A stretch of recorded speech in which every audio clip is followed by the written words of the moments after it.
So this is my hair after I've blow dried it, very shrunken, and I'm just passing through with a Denman brush, brushing it out, and then I'm gonna blow dry with this blow dryer. That's my setup. But yeah, I wish I just set up a tripod, but yeah, I'm gonna let you guys, I'm gonna carry you along.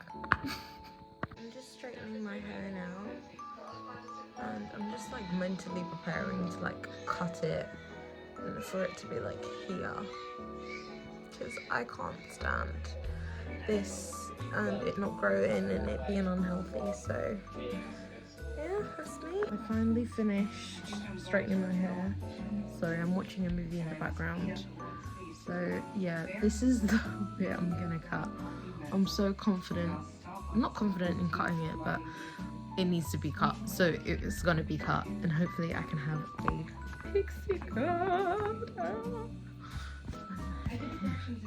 But yeah, not pixie cut, a bob. What's wrong with me? I'm tired. I'm legit shaking to cut my hair. I'm shaking. I know I can do this. Just talking to myself, I was saying I'll cut just above here and see if I like it.